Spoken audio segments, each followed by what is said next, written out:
머위에 맹독이 있다는데 이게 무슨 뚱딴지 같은 소리일까요? 머위에는 독성이 강한 부위가 있고 먹는 방법에 따라 안전하게 먹을 수도 또 독성을 섭취해서 위험해질 수도 있습니다. 머위에는 페타시테틴과 후키노톡신이라는 독성이 있는데 특히 뿌리에 많이 함유되어 있습니다. 페타시테닌은 알카로이드의 일종으로 과다 섭취 시에 간정맥 폐쇄증이나 간암 등을 유발하여 간을 심각하게 손상시킬 수가 있습니다. 특히 임산부는 섭취 시 주의해야 하는데요. 한 연구에서 머위를 차로 마신 임산부의 태아에서 간정맥 폐쇄성 증후군이 나타난 경우가 보고가 되었습니다. 또한 간 기능이 약한 사람이나 어린이의 경우에는 적은 양의 섭취에도 간 손상이 나타날 수 있기 때문에 각별한 주의가 필요하고요. 뿌리 외에도 줄기와 잎에도 이런 독성분이 있어서 머위를 섭취할 때에는 반드시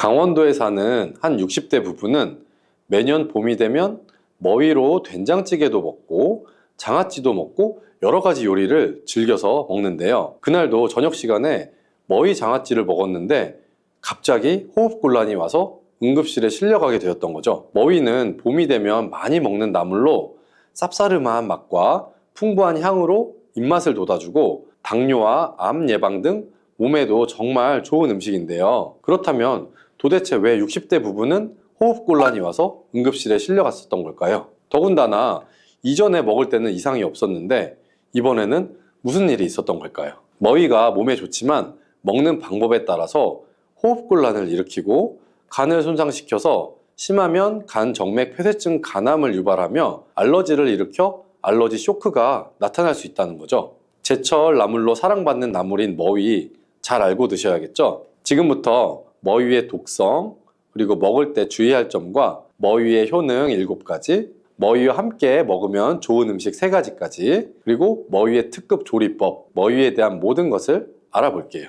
머위에 맹독이 있다는데 이게 무슨 뚱딴지 같은 소리일까요? 머위에는 독성이 강한 부위가 있고 먹는 방법에 따라 안전하게 먹을 수도 또 독성을 섭취해서 위험해질 수도 있습니다. 머위에는 페타시테틴과 후키노톡신이라는 독성이 있는데 특히 뿌리에 많이 함유되어 있습니다. 페타시테닌은 알카로이드의 일종으로 과다 섭취 시에 간정맥 폐쇄증이나 간암 등을 유발하여 간을 심각하게 손상시킬 수가 있습니다. 특히 임산부는 섭취 시 주의해야 하는데요. 한 연구에서 머위를 차로 마신 임산부의 태아에서 간정맥 폐쇄성 증후군이 나타난 경우가 보고가 되었습니다. 또한 간 기능이 약한 사람이나 어린이의 경우에는 적은 양의 섭취에도 간 손상이 나타날 수 있기 때문에 각별한 주의가 필요하고요. 뿌리 외에도 줄기와 잎에도 이런 독성분이 있어서 머위를 섭취할 때에는 반드시 소금을 넣은 끓는 물에 데친 후에 찬물을 3-4번 정도 갈아주면서 1시간 이상 우려낸 물을 버리고 드셔야 합니다. 그리고 이게 진짜 조심해야 할 부분인데요. 머위꽃은 간 해독에 좋고 소화를 도우며 식도염에 좋은 효능이 있어서 꽃을 튀김으로 드시거나 끓여서 차로 드시는 분들이 있습니다. 그런데 이 머위꽃은 알러지를 유발하는 성분이 있다는 거죠. 그래서 60대 부부도 알러지 쇼크로 호흡곤란이 와서 응급실에 실려갔던 거예요. 정확히는 숫꽃에 꽃가루에 있지만 암꽃에도 꽃가루가 묻어 있을 가능성이 높기 때문에 머위꽃을 드실 때는 주의하셔야 하는데요. 알러지 반응이 일어나게 되면 호흡기에 이상이 생길 수 있고 발진도 나타나면서 얼굴이 심하게 붓거나 두드러기가 올라올 수 있으며 복통, 설사, 또 구토 등의 증상과 심하면 알러지 쇼크가 일어날 수가 있습니다. 머위에 알러지를 일으키는 성분은 높은 열에도 소멸이 되지 않기 때문에 오래 끓이거나 튀겨도 성분이 그대로 있다는 것을 잘 아셔야 하고요. 추가로 머위는 국화과 식물이기 때문에 국화꽃에 알러지가 있는 분들은 특별히 주의하셔야 응급 상황이 발생하는 걸 예방할 수가 있습니다. 자, 그렇다면 머위가 이렇게 위험하니 먹지 말아야 할까요? 네, 모두 그런 건 아니고요. 머위는 이렇게 몇 가지만 사실 조심한다면 정말 몸에 좋은 나물이 되는데요. 머위에 엄청난 효능은 어떤 게 있는지 그러면 한번 알아보겠습니다. 머위의 첫 번째 효능은 항암 작용입니다. 머위는 미네랄이 풍부한 알칼리성 식품이며 비타민C, 비타민 A, 폴리페놀 등의 항산화 성분이 아주 풍부한 채소입니다. 머위의 풍부한 폴리페놀 성분은 강력한 항산화 작용을 해서 기형 세포와 염증 세포 그리고 암세포 등을 더 이상 증식하지 못하도록 억제하는 역할을 해줍니다. 실제 연구에서 위암세포의 성장을 40% 이상 그리고 간암세포의 성장을 70% 이상 억제하는 것으로 확인이 되었었고요. 이런 효능과 더불어서 베타카로틴과 다양하게 함유된 비타민 성분들이 암을 유발하는 각종 염증과 유해 물질들을 없애주고 또 암세포를 사멸하게 하는 작용을 하는데요. 특히 여성의 자궁근종, 자궁염, 요도염, 또 방광염, 난소암, 방광암, 위암, 또 폐암, 간암에도 효과가 좋은 것으로 알려져 있고요. 남성은 전립선염, 방광염, 위염, 장염, 방광암, 위암, 폐암, 여기에 간암까지 정말 많죠. 효과가 탁월한 것으로 알려져 있습니다. 그리고 머위의 두 번째 효과는 당뇨를 개선해 준다는 건데요. 우선 머위의 풍부한 식이섬유는 혈당을 조절하는데 탁월한 역할을 해주게 됩니다. 식이섬유는 위에서 팽창하여 포만감을 높여주고 장에서는 포도당의 흡수를 지연시켜주죠. 이러한 현상으로 식후에 혈당이 급격히 올라가는 것을 막아주면서 혈당을 안정적으로 관리를 해줄 수가 있고요. 또한 머위에 풍부한 클로로필은 인슐린 감수성을 높이고 혈당을 낮춰주는 탁월한 역할을 하며 산화 스트레스를 줄이고 염증을 억제하는 효과가 있어서 당뇨 합병증을 예방하는 데에도 중요한 역할을 하는 것으로 알려져 있습니다. 그리고 글루코시놀레이트라는 성분도 풍부한데요. 이 성분도 인슐린 저항성을 개선해주면서 염증을 가라앉혀 만성 염증으로 인한 많은 문제를 갖고 있는 당뇨 환자들에게 도움을 줄 수가 있습니다. 그리고 머위의 세 번째 효능은 해독작용입니다. 머위에 함유된 콜린이란 성분은 장에 있는 유해균을 죽여서 장 건강에 도움이 됩니다. 또한 콜린은 간에 쌓인 노폐물을 배출시켜주면서 독성 물질을 해독시켜서 간 기능을 회복시켜주는 역할을 하며 음주나 만성 피로로 인한 간 기능 저하에도 도움이 되는 것으로 알려져 있습니다. 이 머위의 해독작용을 활용해서 부패되기 쉬운 해산물을 조리할 때 머위를 함께 넣으면 신선도 유지 및 식중독 예방에 도움을 받을 수도 있습니다. 머위의 네 번째 효능은 편두통 완화 작용입니다. 대부분의 편두통의 원인은 뇌 혈관의 혈액순환이 원활하지 않거나 염증성 화합물이 과하게 생성이 돼서 장기들의 긴장이 심해지기 때문인데요. 머위는 이런 문제들을 해결해 줄 수가 있습니다. 머위에는 페타신과 페타시테스라는 성분이 풍부해서 혈관을 확장시켜주고 혈관과 장기의 경직을 풀어주면서 뇌혈관의 혈액순환을 원활하게 해주어서 편두통을 완화시켜 줄 수가 있습니다. 또한 머위에 함유된 강력한 혈관 확장 물질인 페타신과 이소페타신이 염증 물질인 류코트리엔의 합성을 낮춰주어서 염증으로 인한 통증을 완화시켜주는 역할도 합니다. 실제로 신경학 저널에 발표된 연구에서는 편두통을 앓는 성인을 대상으로 하루에 머위 75g을 섭취하게 했던 결과 머위를 섭취하지 않는 그룹보다 편두통 증상이 약 48% 정도 감소했다는 연구 결과를 발표했습니다. 그리고 머위의 다섯 번째 효능은 호흡기 질환 예방입니다. 봄은 특히 미세먼지와 황사, 꽃가루 등으로 호흡기 질환 환자들이 아주 폭증하게 되는 계절이죠. 이때 나타나는 호흡기 질환으로는 기침, 가래, 그리고 천식 등이 있는데 이런 증상을 완화시키는 것으로 알려져 있습니다. 그 이유는 머위에 풍부하게 함유된 사포닌이라는 성분 때문인데요. 이 사포닌은 폐의 기운을 강하게 해주고 가래를 삭혀주는 역할도 합니다. 이뿐 아니라 편도선염, 인후염 등의 호흡기 질환 예방에 도움을 줄 수가 있습니다. 이런 사포닌 성분은 인삼, 도라지, 더덕 등의 뿌리식물에 많이 함유되어 있고요. 호흡기 질환 외에도 항산화 작용으로 노화를 방지하며 염증을 완화하는 효과도 있습니다. 머위의 여섯 번째 효능은 치매 예방입니다. 한 실험에서 머위 추출물을 동물에 투여한 결과 뇌에 쌓인 노폐물을 제거하고 신경세포를 보호하는 효능이 나타났으며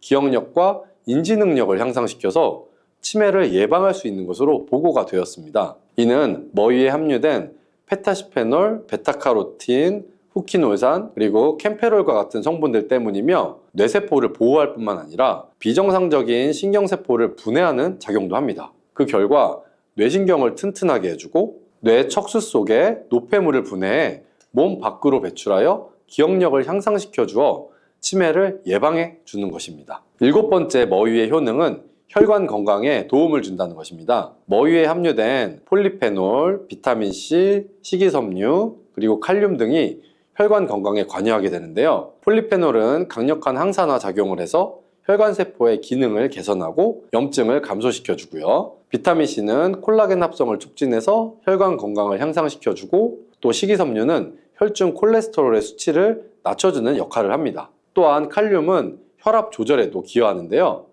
칼륨은 나트륨을 몸 밖으로 배출해서 혈압을 낮춰주는 역할을 하며 혈관세포를 이완시켜서 말초 혈관의 저항이 감소하여 혈압을 낮추고 혈액순환이 원활하게 되게끔 만들어줍니다. 이런 역할들로 혈관 질환인 동맥경화, 고혈압 등의 혈관계 질환과 성인병 예방에 도움을 줄 수가 있습니다. 자, 이렇게 머위는 엄청난 효능으로 우리 몸 건강에 도움을 주는데요. 자, 그렇다면 머위를 먹을 때 더욱 맛있고 또 영양가 있게 먹는 방법은 어떤 것이 있을까요? 머위와 함께 먹으면 시너지 효과를 발휘해서 몸에 보약이 되는 음식에 대해서 한번 알아볼게요.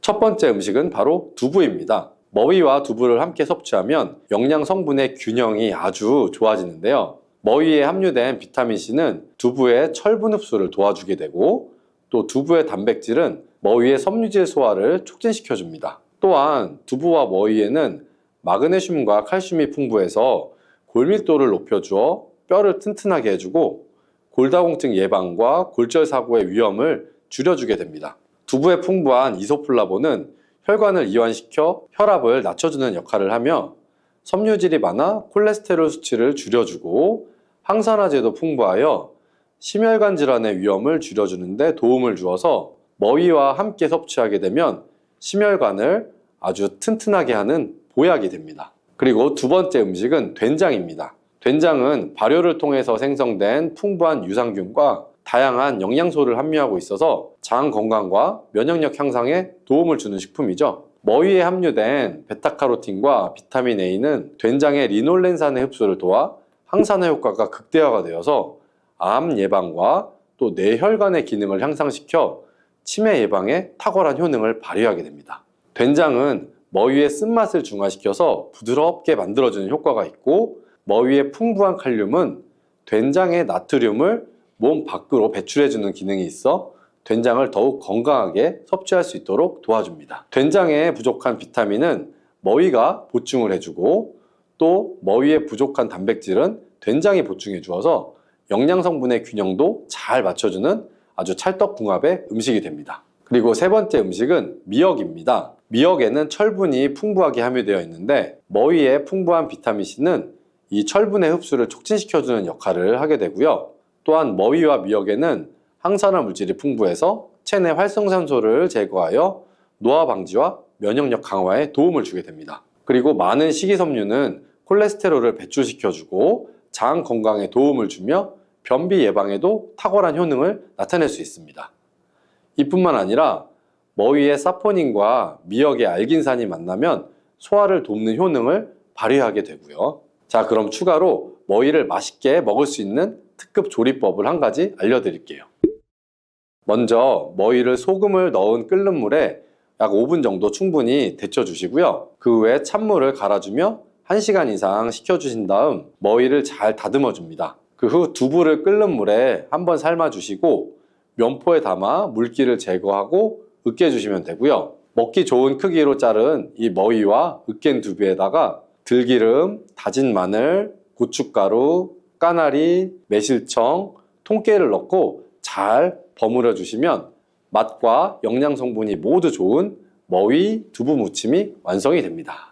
대파에서 대파의 뿌리는 특히 채소와 육수를 만들 때 많이 사용하는데요. 대파의 뿌리에는 알리신이라는 성분이 풍부하게 함유되어 있습니다. 이 알리신은 우리 몸을 따뜻하게 열을 올려주는 역할을 하고 혈액순환을 원활하게 해주어서 신경을 안정화시켜주기도 하는데요. 이렇게 신경을 안정시켜주는 효능으로 불면증도 완화해 주어서 잘 때 머리맡에 두고 주무시는 분들도 계십니다. 그리고 알리신은 몸에 열을 내주는 효능으로 기침 감기나 가래를 완화시켜주는 데에도 도움을 주며 항균, 항암 효과도 있어서 각종 바이러스와 암세포를 당뇨를 억제해주어 암을 예방하는 데도 탁월한 효능을 발휘합니다. 알리신은 지방을 분해해서 배출해주어 다이어트에도 도움을 준다고 알려져 있죠. 그리고 대파의 뿌리 부분에는 폴리페놀 성분도 많이 함유되어 있어서 심혈관 질환 예방에 탁월한 효능이 있습니다. 식이섬유도 풍부하여 장 운동을 활성화하고 배변 활동을 도와 변비를 예방하고 숙변을 제거하는 효능도 있고요. 이런 대파 뿌리를 채소나 육수 만드실 때 말고는 사실 특별히 많이 쓰진 않는데요. 대파 뿌리의 특급 레시피를 하나 알려드릴게요.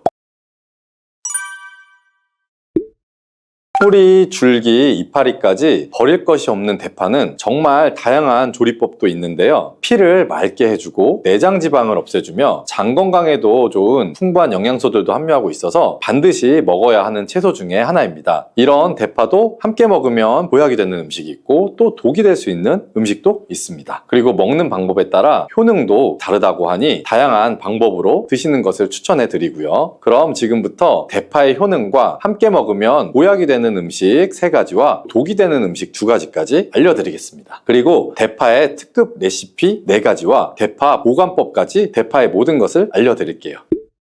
우리나라에서는 통일신라 시대부터 재배를 했다고 알려져 있습니다. 그만큼 오랫동안 재배하고 식탁에 올라온 채소인데요. 대파 이 특유의 향이 다른 식재료의 잡냄새를 제거하는데 아주 탁월한 효과가 있어서 생선이나 고기류의 냄새를 제거하는 향신료로도 많이 사용되고 있죠. 뿐만 아니라 물에 넣고 끓이게 되면 감칠맛이 좋아져서 다양한 육수와 채소를 만드는 데에도 빠지지 않고 들어가는 재료이기도 합니다. 이런 대파의 첫 번째 효능이 바로 내장지방을 싹 빼준다는 것인데요. 대파에는 특유한 향과 알싸한 매운맛을 나게 하는 성분이 있습니다. 이 성분이 바로 황화알릴이라는 성분입니다. 이 황화알릴은 대파에 열을 가해서 굽게 되면 프로필 메르캅탄이라는 성분과 아조엔이라는 성분으로 변하게 되는데요. 대파를 구울 때 매운맛을 내는 성분은 휘발이 돼서 없어지게 되고요. 단맛이 나는 성분이 생성되는데 그 성분이 바로 프로필 메르캅탄입니다. 이 프로필 메르캅탄의 단맛 강도가 설탕 단맛의 강도보다 무려 50배나 강해서 대파의 단맛이 좋게 느껴지는 거고요. 정말 놀랍지 않나요? 근데 단맛 하면 당뇨가 있는 분들은 혈당이 오를까봐 걱정을 하게 되시잖아요. 이 성분은 설탕과는 다르게 혈당을 오르게 하지 않기 때문에 당뇨가 있는 분들도 전혀 부담 없이 드실 수 있는 단맛입니다. 또 열을 가하면 아조엔이라는 성분이 만들어진다고 했잖아요. 바로 이 성분이 우리 몸을 회복시켜주는 효능이 있습니다. 그럼 어떻게 우리 몸을 회복시킬까요? 그것은 바로 혈관을 깨끗하게 해주기 때문입니다. 아조엔의 별명이 바로 혈관 청소부인데요. 혈관에 나쁜 콜레스테롤을 제거해주고 혈액이 뭉쳐서 생기는 혈전 생성을 방지해주게 됩니다.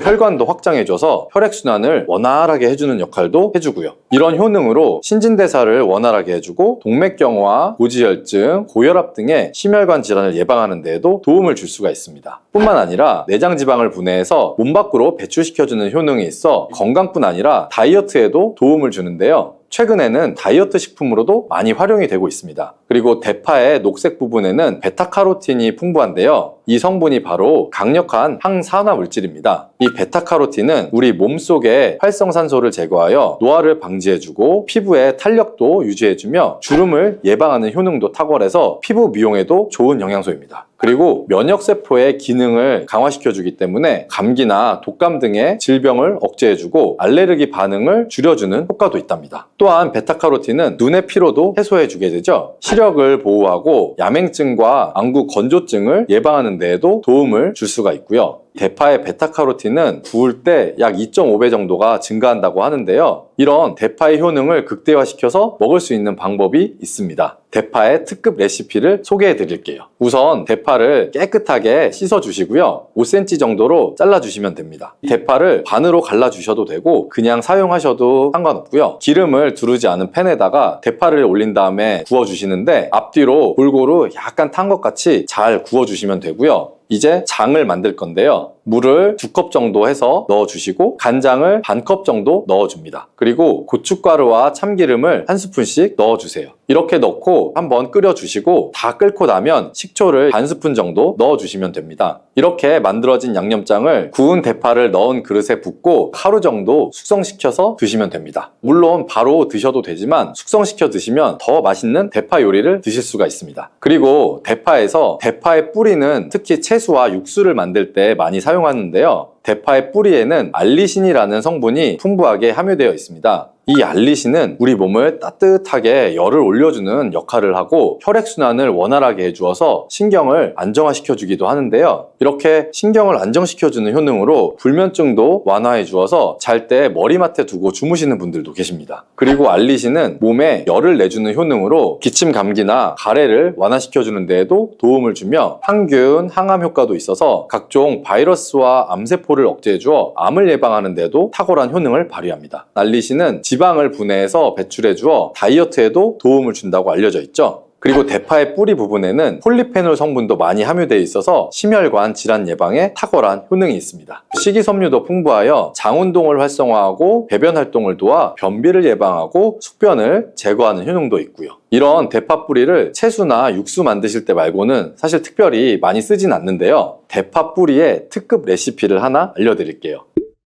그것은 바로 대파 뿌리 생강차입니다. 대파 뿌리와 생강을 함께 끓여서 차로 드시게 되면 기관지나 폐와 같은 호흡기 염증을 제거해주고 무릎과 같은 관절의 염증도 제거해 주어서 관절 통증도 완화시켜 줄 수가 있습니다. 생강에는 진저롤, 효가올, 페놀 화합물 등 다량의 항염증 성분들이 함유가 돼 있어서 우리 몸의 염증을 제거하는데 탁월한 효능을 갖고 있습니다. 생강은 약재로서도 오랫동안 사용되어 왔죠. 최근에도 계속해서 효능이 발견되고 있을 정도로 약성이 아주 좋은 식품 중에 하나인데요. 최근에 한 연구 결과에 따르면 생강에는 소염 진통제로 많이 사용되는 이부프로펜과 비슷한 항염증 효과가 있고 류마티스 관절염을 완화시키는 데에도 효과가 좋은 것으로 밝혀졌습니다. 그럼 지금부터 대파 뿌리 생강차를 만드는 방법을 알려드릴게요. 먼저 생강을 물에 넣고 끓여주시고요. 처음에는 강불로 해주시고 끓기 시작하면 중불로 줄여서 20분 정도 더 끓여줍니다. 그 후에 대파 뿌리를 넣고 3분 정도 더 끓여주시면 되고요. 이렇게 끓인 물에서 생강과 대파 뿌리는 건져주시고 따뜻할 때 드시거나 냉장고에 넣고 시원하게 드셔도 됩니다. 이렇게 대파 뿌리와 생강을 함께 끓여서 차로 드시면 효과를 극대화할 수가 있는데요. 다만 평소에 소화가 잘 안 되고 위가 약하신 분들은 이렇게 끓인 대파뿌리 생강차에 물을 섞어서 연하게 드시는 것을 추천해 드립니다. 이렇게 해서 하루에 한두 번 정도 꾸준히 드시면 감기 걱정도 줄어들고 또 몸의 염증도 완화시켜서 관절염으로 인한 통증도 줄이실 수가 있습니다. 그리고 대파와 함께 드시면 보약이 되는 좋은 음식에는 무가 있습니다. 무를 말려서 무말랭이로 드시면 무의 좋은 성분들을 농축하여 드실 수 있다고 했는데요. 간단하게 다시 한번 알려드리자면 무를 드시면 기침과 가래를 멈추게 해주는 효능이 있고 소화를 잘 되게 해주며 혈관을 깨끗하게 해줘서 심혈관 질환에도 도움을 줄 수가 있습니다. 또한 칼슘 함량이 높아서 몸의 골다공증을 예방하고 뼈를 튼튼하게 만들어주죠. 그리고 해독작용도 뛰어나고 혈당 조절을 해주어서 당뇨를 예방하는 데에도 도움을 줄 수가 있습니다. 이렇게 좋은 무를 대파와 함께 드시면 그 효능이 극대화가 될 수 있는데요. 특히 혈액을 깨끗하게 해주어서 심혈관 질환을 예방하며 당뇨 또한 예방해줄 뿐만 아니라 당뇨 합병증을 완화시켜주는 데에도 탁월한 도움을 받을 수가 있습니다. 대파를 넣은 무말랭이 무침을 만들어서 드시면 오독오독한 무말랭이 식감도 좋고 입맛도 돌게 하는 반찬으로도 정말 좋으니 꼭 대파 무말랭이 무침도 만들어서 드셔보시길 바랍니다. 대파와 함께 드시면 보약이 되는 음식 세 번째는 바로 두부입니다. 대파와 두부가 만나면 우리 몸에 에너지를 공급해서 활력이 넘치도록 도와주게 되는데요. 그 이유는 바로 대파의 알리신 성분과 두부의 비타민 B1이 만나면 알리티아민으로 전환이 되는데요. 이 알리티아민이 비타민의 체내 흡수율을 높여주고 신진대사를 촉진해 주어서 우리 몸의 피로를 회복하고 에너지를 불어 넣어주기 때문인데요. 그럼 여기서 대파 두부 조림을 맛있게 만들어 드시는 특급 레시피를 알려드릴게요. 먼저 잘 씻은 대파를 어슷썰기로 썰어 주시고요. 두부는 정사각형 모양으로 깍둑 썰기를 해주시면 됩니다. 먼저 두부를 기름 두른 팬에다가 잘 구워 주시고요. 두부가 노릇노릇해지면 썰어 놓은 대파를 넣어줍니다. 간장을 2스푼 정도 넣어 주시고요. 고소한 참깨도 잘 뿌려서 익혀주시면 대파 두부조림 완성입니다. 정말 맛있겠죠? 이렇게 만든 대파 두부 조림을 드시면 활력 넘치는 하루를 보내실 수 있을 겁니다. 대파와 함께 드시면 보약이 되는 음식 네 번째 알려드릴게요.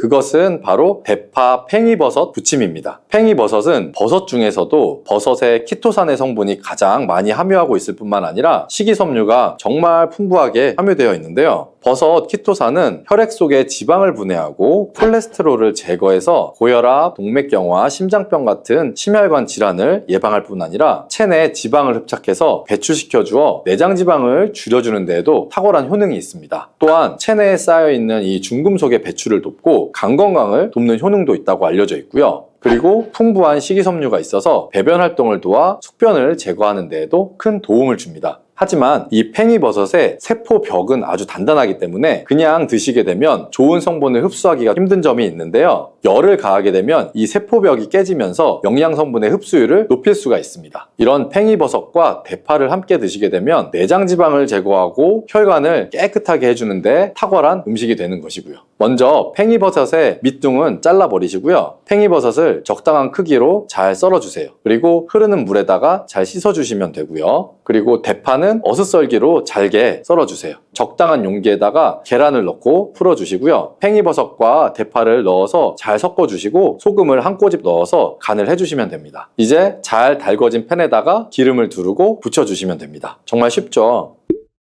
그런데 이렇게 좋은 대파도 함께 드시면 안 되는 음식이 있습니다. 대파와 함께 드시면 안 되는 음식 첫 번째는 바로 꿀입니다. 대파와 꿀은 두 가지 다 몸에 열을 올려주는 효능이 있습니다. 한의학에서는 대파와 꿀을 함께 먹으면 위장에 탈이 나고 더부룩한 현상이 나타날 수가 있다고 하는데요. 대파와 꿀을 함께 먹으면 위에서 소화액 분비를 억제해서 소화 불량을 유발할 수가 있기 때문이에요. 또한 꿀은 알레르기 반응을 일으킬 수가 있는데 대파와 함께 먹으면 그 알레르기 반응이 더 악화될 수도 있다는 것을 알아두시면 좋고요. 꼭 기억하셔서 대파와 꿀은 함께 드시지 않기를 추천합니다. 또 대파와 함께 드시면 안 되는 음식은 미역입니다. 미역과 대파 둘 다 알긴산이라는 성분이 있는데 이 알긴산은 미끌거리는 식감이 있습니다. 함께 드시게 되면 식감이 안 좋은 이유도 있지만 식감보다도 더 중요한 이유가 있습니다. 왜냐하면 파에는 인과 유황 성분이 있기 때문인데요. 미역과 파를 함께 드시게 되면 파에 인과 유황 성분이 미역에 함유되어 있는 칼슘의 흡수를 방해하게 됩니다. 미역에는 칼슘 함량이 높아서 골다공증 예방에 좋은 효능이 있는데 이 효과를 떨어뜨리게 되는 것이고요. 미역국을 끓일 때 대파로 채수를 내어 시원한 미역국을 끓여 드시는 분들도 계신데 절대로 미역국을 끓일 때는 대파를 사용하지 않으셔야 합니다. 그리고 다음으로 대파를 보관하는 방법을 알려드릴게요. 대파를 한 단 사면 양이 많아서 한 번에 드시지 못하는 경우가 많죠. 대파를 보관하실 때는 씻지 않고 흙이 묻은 채로 보관하는 것이 좋지만 사용하기 불편하기 때문에 씻어서 보관하는 방법을 알려드릴게요. 우선 잘 씻은 대파를 줄기와 잎부분으로 나눠서 잘라주시고요. 물기를 제거한 다음 키친타올을 넣은 지퍼백에 줄기와 잎부분을 나눠 담아서 냉장고에 보관해 주시면 됩니다. 이렇게 하시면 약 2, 3주 정도는 보관이 가능하고요. 더 장기간 보관하시려면 냉동을 하시면 되는데 냉동 보관하시려면 대파를 사용하기 원하는 크기대로 자른 다음 지퍼백에 넣어서 냉동하시면 됩니다. 이렇게 하시면 냉동된 대파를 꺼내서 요리하실 때 바로 사용하실 수 있을 겁니다. 대추와 함께 드시면 좋은 음식은 바로 계피입니다. 계피는 향신료로도 많이 사용되고 한약재로도 사용되는 다양한 쓰임새가 있죠. 계피에는 폴리페놀이 풍부해서 혈당을 낮추는 데도 효과가 있고 혈액순환을 원활하게 해줘서 체온을 상승시켜주는 데에도 도움을 줍니다. 특히 손발로 가는 말초혈관을 확장시켜서 손발을 따뜻하게 해주고 피부의 혈관도 확장해주어 몸이 으슬으슬 추울 때 이런 증상을 완화시켜주게 되죠. 또한 계피는 소화를 돕고 가스를 제거하는 데도 효과적이며 염증을 억제하고 세균이나 바이러스를 제거하는 데에도 효과가 좋은 것으로 알려져 있습니다. 항산화 작용이 뛰어나서 활성산소를 제거하고 면역세포의 생산을 촉진하여 면역체계를 강화하는 데 도움을 줍니다. 특별히 여성에게 좋은 점도 있는데요. 옛말에 대추 3알이면 죽어가던 사람도 살릴 수 있다는 말이 있습니다. 그만큼 대추에 많은 약효가 있다는 것을 오래전부터 알고 있었다는 건데요. 오늘 영상을 통해서 대추의 효능과 그 효능을 극대화시킬 수 있는 궁합이 딱 맞는 8가지 음식, 그리고 대추를 먹을 때 주의하셔야 할 분들도 알려드릴게요.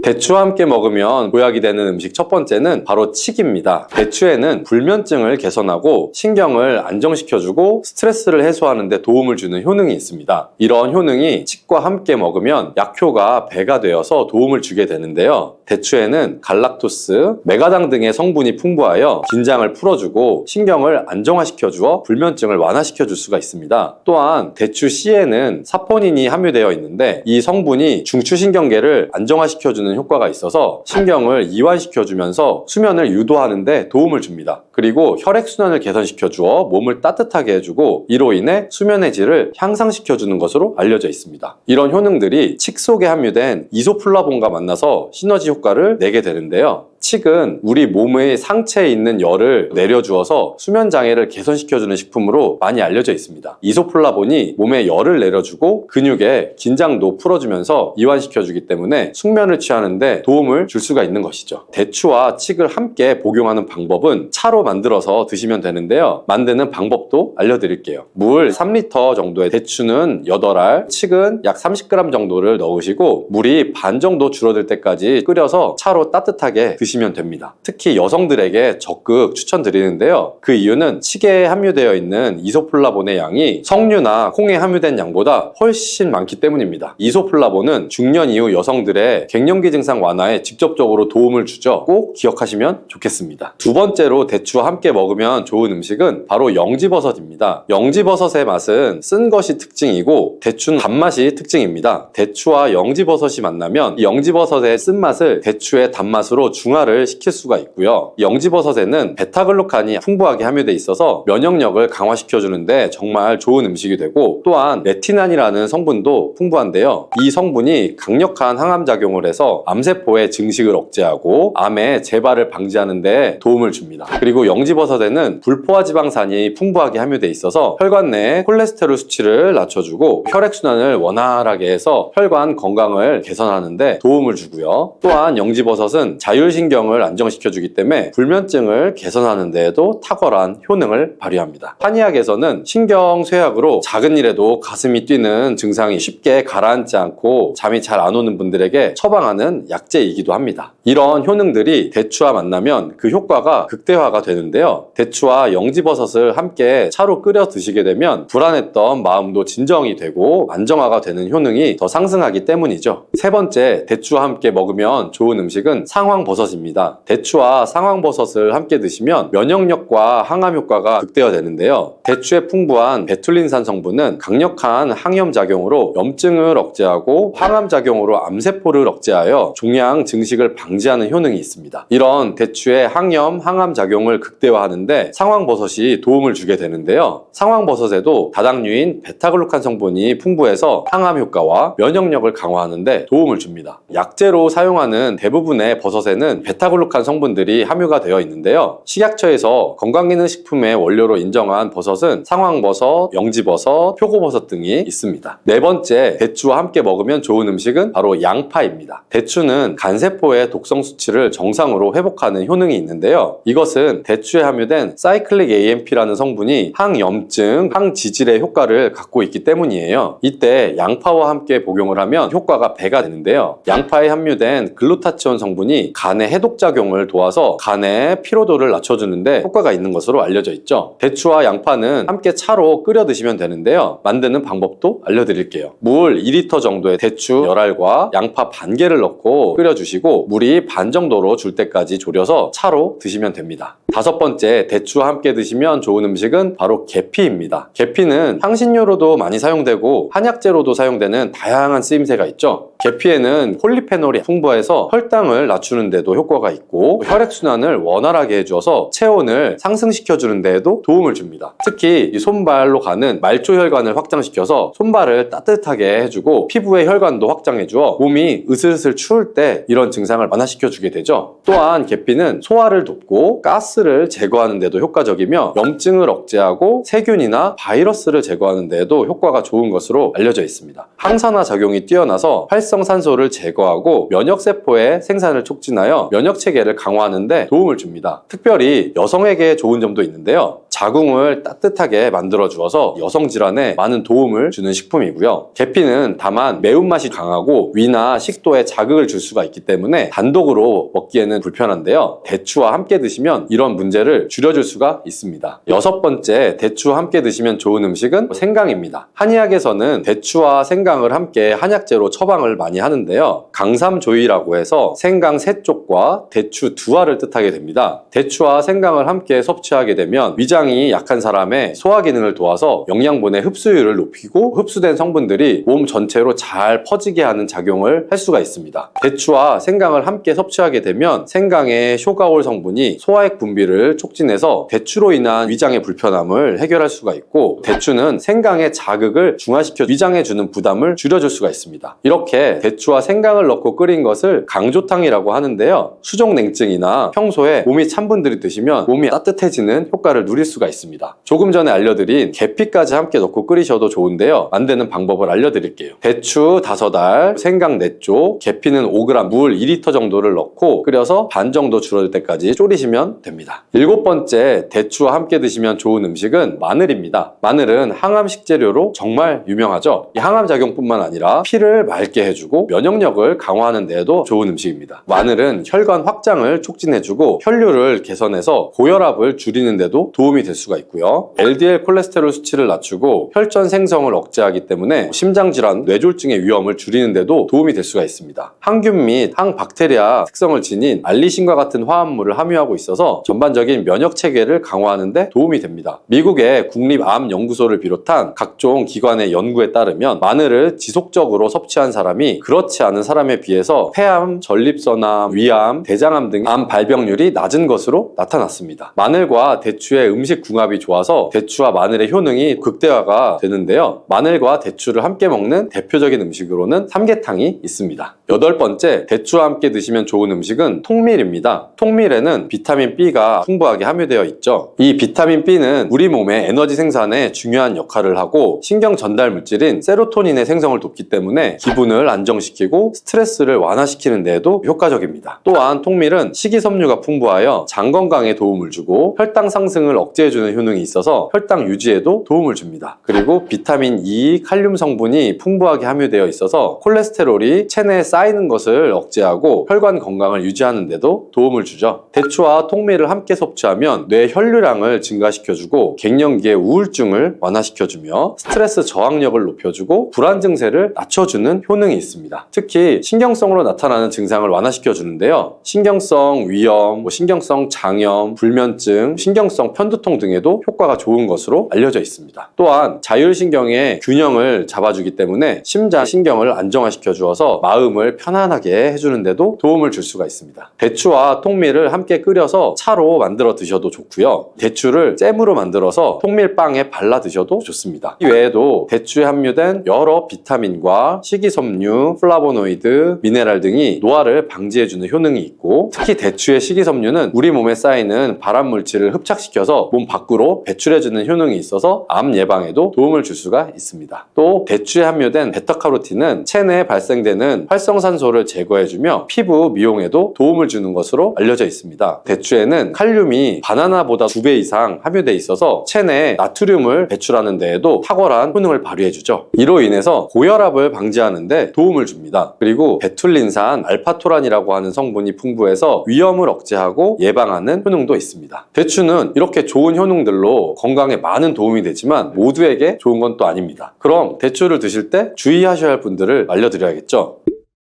첫 번째는 바로 당뇨가 있는 분들인데요. 대추의 GI 지수가 40에서 60 정도로 높은 편에 속합니다. 당도가 사과보다도 5배 정도 높다고 보시면 되는데요. 당뇨가 있는 분들이 대추를 드시게 되면 혈당이 올라갈 수 있겠죠. 주의가 필요하고요. 다만 생강과 계피를 함께 드시면 혈당을 조절하는 데 도움이 되니까 꼭 기억하셔서 당뇨가 있는 분들이라면 대추를 드실 때 조금 안전하게 드시면 좋겠습니다. 두 번째는 몸에 열이 많고 땀이 많이 나는 체질을 갖고 있는 분들인데요. 이런 분들은 대추가 몸에 맞지 않는 분들입니다. 대추가 좋다고 해서 많이 드시게 되면 오히려 몸이 늘어지고 또 열도 나며 복통이나 설사를 일으킬 수가 있습니다. 세 번째는 소화력이 약한 분들인데요. 이런 분들이 대추를 많이 드시게 되면 속이 부글거리면서 구토나 설사를 일으킬 수가 있고요. 소화가 잘 안 되는 분들은 대추를 드실 때 생강과 함께 드시면 증상을 완화시킬 수가 있으니 기억하시기 바랍니다. 네 번째는 대추 알레르기가 있는 분들입니다. 이런 분들은 대추를 드시게 되면 호흡곤란이나 입주위가 붓는 현상, 심하면 기도가 폐쇄되는 현상이 일어날 수가 있습니다. 이런 증상이 나타나는 이유는 대추에 함유되어 있는 특정 단백질이 원인이 되어서 알레르기 반응을 일으키게 되는 것입니다. 이런 분들은 다른 과일에도 알레르기 반응이 있는 경우가 있기 때문에 평소에 특정 과일에 알레르기 반응이 있는 분들은 대추를 드실 때 꼭 한번 체크해 보시고 드시면 좋겠습니다. 마늘에 열을 가하게 되면 마늘 색이 점점 짙어지면서 결국에는 까맣게 변하는 흑마늘이 되는데요. 그 이유는 마늘 속에 있는 당류와 단백질인 아미노산이 반응을 하여 갈색을 띠는 멜라노이드인 색소가 만들어지기 때문인데요. 이 반응을 마이야르 반응이라고 합니다. 고기를 구우면 빨간색의 고기가 점점 휘어지다가 갈색으로 변하는 반응과 같은 원리인 것이고요. 이렇게 흑마늘을 만들게 되면 생마늘보다 S알리시스테인 성분이 5배가 많아질 뿐만 아니라 새로운 항산화 물질들이 많이 만들어지게 됩니다. 또한 항암 효과가 뛰어난 폴리페놀이 생마늘에 비해서 4배 이상 많아지고 유액 분비를 촉진해 주어 소화도 잘 되게 하는 효능도 있기 때문에 잊지 말고 흑마늘을 만들어서 드셔보시기 바랍니다. 마늘은 요리할 때 많이 사용하는 재료인데요. 마늘을 얇게 썰어서 기름에 튀긴 마늘 튀김은 절대 드시면 안 됩니다. 기름에 마늘을 튀기면 마늘 향도 좋고 마늘의 매운맛은 없어지고 단맛이 좋아져서 남녀노소 좋아하는 식재료가 되기는 하는데요. 뜨거운 기름에 튀긴 마늘은 우리 몸에 좋은 항산화, 항암 물질들이 파괴가 되고 몸에 안 좋은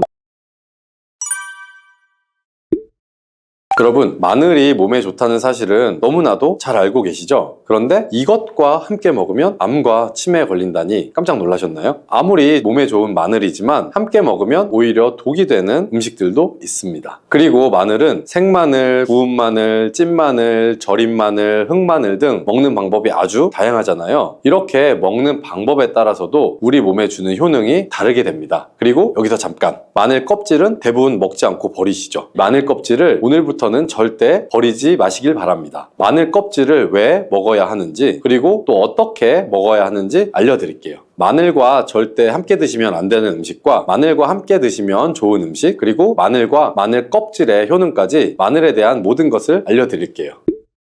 마늘은 우리나라 사람들이 좋아하는 식재료죠. 한국농촌경제연구원이 발표한 자료에 따르면 우리나라 1인당 1년 동안 마늘 소비량이 7kg 정도인데요. 놀라지 마세요. 세계 평균은 0.8kg이랍니다. 우리나라 사람들이 마늘을 많이 먹는다는 거죠. 마늘을 많이 먹는다는 건 그만큼 건강한 식단을 먹고 있을 가능성이 높다는 사실이지만 먹는 방법에 따라서 오히려 독이 될 수도 있습니다. 여기서 마늘과 함께 먹으면 절대 안 되는 음식 첫 번째는 바로 빵입니다. 마늘빵 아시죠? 마늘이 발라져 있어서 달콤 쌉싸름한 마늘 맛도 나고 향긋한 향도 좋아서 즐겨 먹게 되는데요. 마늘이 있어서 몸에도 좋은 빵이라고 착각하고 즐겨 드실 수 있죠. 마늘빵은 많이 드시면 안 됩니다. 왜냐하면 빵의 재료인 밀가루는 탄수화물이 주 성분인데요. 밀가루의 고탄수화물은 소화 과정에서 당으로 분해가 되고 혈당 지수를 급격히 올리게 되며 이때 인슐린의 분비가 과도하게 나오게 됩니다. 이런 현상이 반복되게 되면 체내 인슐린 저항성이 높아지고 췌장을 망가뜨려서 당뇨를 유발할 수가 있는 것이죠. 그리고 이 당은 몸에 흡수되면서 지방으로 변하게 되고 쉽게 살이 찌게 되어 비만을 야기할 수도 있습니다. 또한 밀가루로 빵을 만들면 글루텐이라는 단백질이 생성이 되는데 이 글루텐은 소화불량, 복통, 변비 등의 증상을 유발할 수가 있죠. 이뿐 아니라 글루텐이 몸에 들어오면 장에서 에소루핀이라는 성분이 만들어지는데 이 에소루핀은 중독성이 강해서 밀가루 중독을 일으켜 빵 같은 밀가루를 과다하게 섭취하게 만든다는 것입니다. 마늘이 아무리 좋은 성분으로 항암작용, 항염증 작용을 한다고 해도 마늘빵으로 드신다면 아무 소용이 없게 됩니다. 그럼 마늘은 어떻게 먹어야 마늘의 효능을 극대화할 수 있을까요?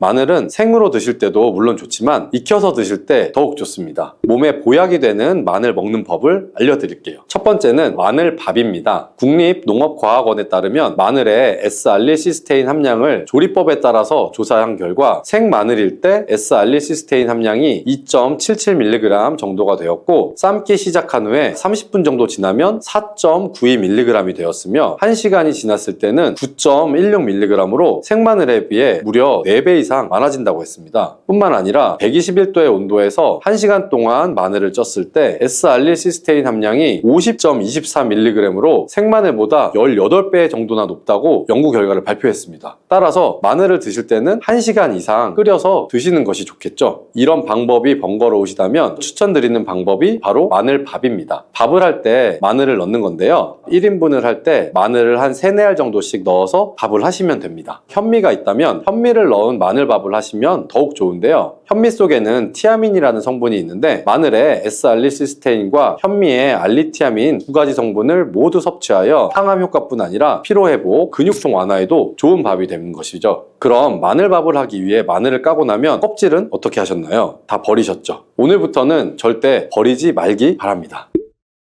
마늘에 효능하면 첫 번째로 생각나는 것이 아마도 항암 효과일 거예요. 그런데 마늘 껍질을 통해서 엄청난 항암 효과를 누릴 수가 있다고 하거든요. 우리나라 연구진에서 연구한 결과 마늘 껍질을 70% 에탄올 용매로 반복적으로 추출해서 만든 마늘 껍질 추출물이 암 예방에 효과가 아주 탁월하다고 발표를 하였습니다. 특히 유방암, 위암, 간암, 대장암, 폐암뿐 아니라 다양한 암세포에 대한 억제 효과가 있다고 했는데요. 그 중에서도 유방암 세포의 증식을 억제하는데 효과가 가장 높았다고 합니다. 마늘 껍질의 두 번째 효능은 바로 심혈관을 튼튼하게 한다는 것입니다. 마늘 껍질은 마늘 알맹이보다 식이섬유가 4배, 폴리페놀이 7배나 많게 함유되어 있는데요. 식이섬유는 혈관 내 나쁜 콜레스테롤을 흡착시켜서 몸 밖으로 배출하는 데 도움을 주죠. 항산화 성분인 폴리페놀이 콜레스테롤이 산화되는 것을 막아서 나쁜 콜레스테롤이 만들어지는 것을 방지하는 데 효능이 있는 아주 중요한 성분입니다. 마늘 껍질에 함유된 알리신 성분은 혈중 지질을 낮춰 콜레스테롤과 중성지방을 낮추는 데 효과적인 성분이 되고요. 이를 통해 동맥경화를 방지하는 데 도움을 주어서 심혈관 질환을 예방하는 데 좋은 성분이 되는 것입니다. 또 마늘 껍질을 말려서 분말로 만들어 음식에 넣어 드시면 비만을 막아주는 효과를 볼 수가 있는데요. 식이섬유가 풍부해서 지방의 흡수를 막고 나쁜 지방을 배출하는 데에도 탁월한 효능이 있습니다. 뿐만 아니라 체내 지방 대사를 촉진하기 때문에 지방 분해가 빠르게 일어나 체지방을 제거하는 데도 아주 효과가 좋습니다. 그리고 마늘 껍질을 분말로 드시는 방법 말고 차로도 드시는 방법이 있는데요. 마늘 차를 우리는 방법을 알려드릴게요. 마늘 껍질을 깨끗하게 씻어서 말린 다음에 기름을 두르지 않은 팬에 마늘 껍질을 넣고 볶아주어 수분을 없애줍니다. 이렇게 하는 이유는 수분을 없애기 위한 것도 있지만 마늘 껍질에 열을 가하게 되면 항산화 성분인 폴리페놀과 플라보노이드 성분이 증가하기 때문이에요. 이렇게 수분을 없앤 마늘 껍질을 냉동실에 보관하셨다가 드실 때 끓는 물에다가 소주를 반컵 정도 넣고 물 1리터, 마늘 껍질을 약 15g 정도를 넣고 끓여주시면 됩니다. 이렇게 끓인 마늘 껍질차를 따뜻하게 드셔도 되고 냉장고에 넣어서 시원하게 드셔도 괜찮습니다. 마늘이 몸에 좋다고 해서 꿀에 마늘을 재워 드시는 분들 계시죠? 물론 꿀마늘이 몸에 좋은 분들도 있지만 꿀과 마늘은 함께 먹으면 안 되는 음식입니다. 식품 비방이라는 문헌에 보면 꿀과 마늘은 함께 먹으면 안 된다라고 적혀 있는데요. 그 이유는 꿀과 마늘이 둘 다 열을 내는 뜨거운 음식이기 때문이에요. 꿀과 마늘을 함께 먹게 되면 체질이 맞지 않는 경우에는 부작용이 크게 나타날 수가 있습니다. 체질이 맞지 않는 분들이 이 꿀마늘을 드시게 되면 눈의 충혈도 잦아지고 노화가 빨라질 수가 있는 거고요. 돋보기를 빨리 쓰게 될 수 있다는 것이죠. 또한 두통이 생기며 피부에도 트러블이 생기는 부작용도 있으니 꼭 기억하시는 것이 좋습니다. 또한 당 섭취에 주의하셔야 하는 당뇨, 고지혈증을 갖고 계신 분들이나 암 환자분들도 절대로 꿀마늘을 드시면 안 됩니다. 그렇다면 마늘은 또 어떻게 먹으면 좋을까요? 바로 다양한 쌈 채소와 함께 드시는 것을 추천해 드리는데요. 마늘의 매운맛을 내는 알리신 성분이 혈관을 건강하게 해서 암을 예방하고 쌈 채소를 통해 다양한 비타민과 무기질을 섭취하며 풍부한 항산화 물질도 섭취해서 몸의 활성산소를 제거하고 혈관을 깨끗하게 해 노화를 방지하고 활력이 넘치는 건강한 몸이 될 수 있는 것이죠. 그런데 마늘을 반찬으로 만들어 드실 때 절대 드시면 안 되는 것이 있습니다. 그것은 바로 마늘 장아찌입니다. 아니 마늘 장아찌가 왜? 라고 의문이 생기는 분들이 계실 텐데요. 모든 마늘 장아찌가 안 되는 것은 아니고요. 바로 설탕이 많이 들어간 마늘 장아찌는 만들어 드시면 안 됩니다. 시중에 판매되는 마늘 장아찌에는 설탕이 많이 들어가 있을 가능성이 높기 때문에 가급적이면 사 드시지 않는 것이 좋고요. 몸에 좋은 마늘도 설탕과 함께 먹으면 오히려 독이 될 수 있기 때문인데요. 설탕이 많이 함유된 마늘 장아찌를 드시게 되면 혈당이 급격하게 오르고 인슐린 저항성이 높아져서 혈액 속에 중성지방이 많아져 혈액을 끈적하게 만들게 되겠죠. 또한 설탕을 많이 섭취하게 되면 뇌에서 기억력을 담당하는 해마의 크기를 줄어들게 합니다. 나중에 기억력이 떨어지고 나아가 치매를 일으키는 것과도 연관이 될 수가 있죠. 집에서 마늘 장아찌를 담가 드실 때에는 설탕을 넣지 마시고 건강한 식재료를 사용하시는 것이 좋겠죠. 마늘을 건강하게 드실 수 있는 또 다른 방법은 흑마늘을 추천해 드립니다. 마늘에 열을 가하게 되면 마늘 색이 점점 짙어지면서 결국에는 까맣게 변하는 흑마늘이 되는데요. 그 이유는 마늘 속에 있는 당류와 단백질인 아미노산이 반응을 하여 갈색을 띠는 멜라노이드인 색소가 만들어지기 때문인데요. 이 반응을 마이야르 반응이라고 합니다. 고기를 구우면 빨간색의 고기가 점점 휘어지다가 갈색으로 변하는 반응과 같은 원리인 것이고요. 이렇게 흑마늘을 만들게 되면 생마늘보다 S알리시스테인 성분이 5배가 많아질 뿐만 아니라 새로운 항산화 물질들이 많이 만들어지게 됩니다. 또한 항암 효과가 뛰어난 폴리페놀이 생마늘에 비해서 4배 이상 많아지고 유액 분비를 촉진해 주어 소화도 잘 되게 하는 효능도 있기 때문에 잊지 말고 흑마늘을 만들어서 드셔보시기 바랍니다. 마늘은 요리할 때 많이 사용하는 재료인데요. 마늘을 얇게 썰어서 기름에 튀긴 마늘 튀김은 절대 드시면 안 됩니다. 기름에 마늘을 튀기면 마늘 향도 좋고 마늘의 매운맛은 없어지고 단맛이 좋아져서 남녀노소 좋아하는 식재료가 되기는 하는데요. 뜨거운 기름에 튀긴 마늘은 우리 몸에 좋은 항산화, 항암 물질들이 파괴가 되고 몸에 안 좋은 탄수화물만 남는 음식이 되게 됩니다. 마늘을 튀길 때 사용하는 기름은 오메가6 지방산이 많은 식용유를 사용하게 되는데요. 이런 기름을 많이 먹게 되면 몸 안에 지방산 불균형이 일어나기 때문에 염증 수치가 높아질 수가 있습니다. 또한 튀긴 마늘을 섭취하게 되면 당독소 또한 높아져서 결국 우리 몸에 인슐린 저항성이 높아지는 악영향을 주는 것이죠. 만약에 기름에 튀긴 마늘을 드시고 싶다면 한 가지 방법이 있는데요. 그것은 올리브유를 사용하시고 불을 오래 가열하지 말고 살짝만 가열하여 마늘도 튀기듯이 오래 하지 말고 살짝 익혀서 드시면 향도 좋고 몸에도 좋은 마늘을 드실 수가 있습니다. 올리브유를 이용한 마늘을 드시는 방법을 하나 더 알려드릴게요. 그것은 올리브유에 마늘을 재워서 먹는 방법인데요. 먼저 마늘을 끓는 물에 넣어서 5분 정도 데쳐주시면 되고요. 소독된 병에 마늘을 담고 여기에 올리브유를 가득 담아줍니다. 이때 통후추를 조금 넣어주시면 풍미를 더욱 높일 수가 있고요. 올리브유와 마늘이 만나서 항산화 성분, 항암물질이 극대화가 돼서 혈관을 튼튼히 하고 혈전 생성을 막고 혈류를 원활하게 해줘서 치매를 예방하는 효과도 생기고요. 심장마비나 뇌졸중까지 예방할 수 있는 보약이 되는 것입니다. 이렇게 만든 마늘 올리브유 절임은 반찬으로 드셔도 좋고 또 생선 요리를 할 때 이 마늘을 으깨서 생선에 발라주면 생선 비린내도 잡아줄 뿐 아니라 마늘과 올리브유의 풍미가 더해져서 더욱 맛있는 요리가 될 수 있으니 참고하시면 좋겠습니다. 이렇게 좋은 마늘도 드실 때 주의하셔야 할 분들이 있는데요. 마늘의 효능 중에 혈전을 제거하고 혈류를 원활하게 하는 효능이 있었잖아요. 이런 효능은 혈액을 묽게 만들어주기 때문인데요. 이미 와파린이나 아스피린 같은 혈전 용해제를 복용하시는 분들이 마늘을 많이 드시게 되면 상처가 나거나 했을 때 피가 잘 멈추지 않을 수가 있기 때문에 주의하시는 것이 좋고요. 또한 평소에 위염이나 위궤양이 있어서 위가 안 좋으신 분들도 마늘의 알리신 성분이 위 점막을 자극해서 증상이 악화될 수 있기 때문에 주의하시는 것이 좋습니다. 그리고 과민성 대장 증후군이 있는 분들도 마늘을 많이 드시게 되면 복통이 일어날 수가 있기 때문에 마늘을 조금만 드시길 바랍니다.